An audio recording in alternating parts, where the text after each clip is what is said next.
യാത്ര ചെയ്ത് ഇങ്ങനെ ഒരു ഉടഞ്ഞ വസ്ത്രങ്ങളും പാറി പറന്ന മുടിയൊക്കെ ആയിട്ട് കഷ്ടത്തിൽ 2 പുസ്തകമൊക്കെ ആയിട്ട് ഇങ്ങനെ ഒരാൾ വാതിൽ നിൽക്കുന്നു.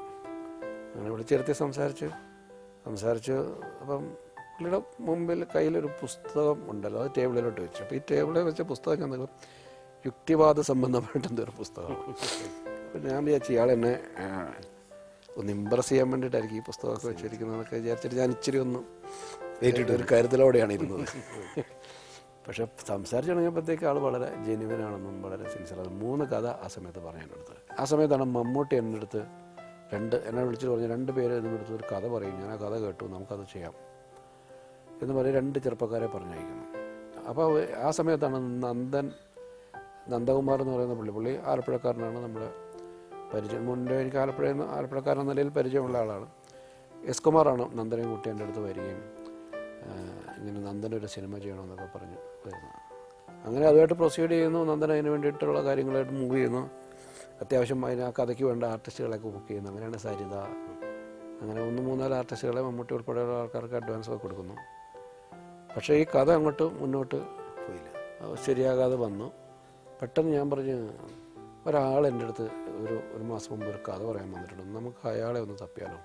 അപ്പോൾ നന്ദൻ പറഞ്ഞു, ഇനിയിപ്പോൾ എന്തായാലും നിങ്ങൾ അങ്ങ് തുടങ്ങുക, ഞാൻ ശബരിമലയ്ക്ക് പോവുക എന്ന് പറഞ്ഞ് ലോഹിക്ക് ഒരു അഡ്വാൻസും കൊടുത്തിട്ട് നന്ദൻ അപ്പോൾ തന്നെ വണ്ടിയെടുത്ത് ശബരിമലയ്ക്ക് വിഷുവിന് എന്തോ തൊഴാൻ വേണ്ടി പോവുക.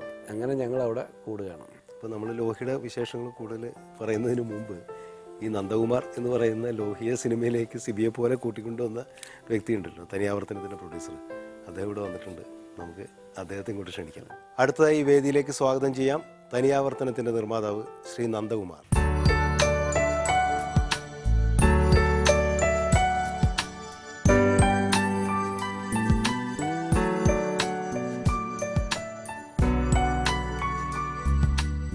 എനിക്ക് തോന്നുന്നു നന്ദകുമാറിൻ്റെ ആദ്യത്തെ സിനിമയാണ് തനിയാവർത്തനം. അതിന് മുമ്പ് ഞാൻ നിന്നിഷ്ട എന്ന പടത്തിലൊരു പാർട്ട്ണർ, ഞാനും എൻ്റെ സുഹൃത്തും കൂടിയാണ് ആദ്യം ആ പടം ചെയ്യുന്നത്.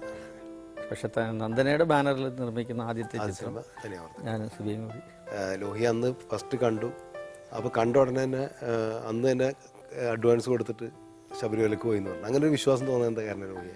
സിബിക്ക് ഒരു കോൺഫിഡൻസ്, ഒരു ഡയറക്ടറിന് തോന്നുന്ന ഒരു കോൺഫിഡൻസ് അപ്പുറം വേറെ ഒന്നുമില്ല. പിന്നെ അതിനെക്കുറിച്ചൊന്നും ചിന്തിച്ചില്ല, എല്ലാം നമ്മൾ നന്നായി വരുന്നുള്ള പ്രതീക്ഷയിൽ അങ്ങനെ ബാക്കി കാര്യം ഞാൻ പറഞ്ഞു, സിബി എന്താണെന്ന് വെച്ചാൽ നിങ്ങളെന്താ ആലോചിച്ചോളാൻ പറയാം. പിറ്റേ ദിവസം രാവിലെ നന്ദൻ വരുന്നത്, എന്തായാലും ഞാൻ ഒരു കഥ റെഡിയാണ് നമ്മൾ ചെയ്തത്. ഏതായാലും ആ സിനിമ സിബിയെ സംബന്ധിച്ചോളം ലോഹി എന്ന് പറയുന്ന റൈറ്ററെ മലയാള സിനിമയ്ക്ക് കിട്ടി എന്നുള്ള രീതിയിൽ എല്ലാ രീതിയിലും മമ്മൂട്ടിയുടെ ഏറ്റവും മികച്ച പെർഫോമൻസ് ഉള്ളൊരു സിനിമ എന്നുള്ള രീതിയിൽ വളരെ പ്രധാനപ്പെട്ടതാണ്. നമുക്ക് ആ സിനിമയുടെ വീഡിയോ കണ്ടിട്ട് തിരിച്ചു വരാം.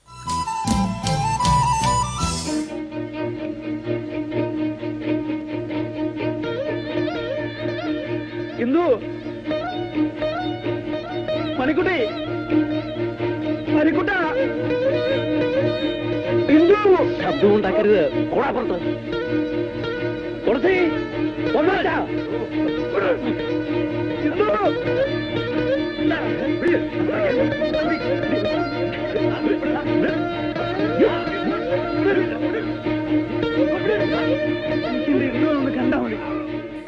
മനസ്സിലാത്ത സീനാണത്.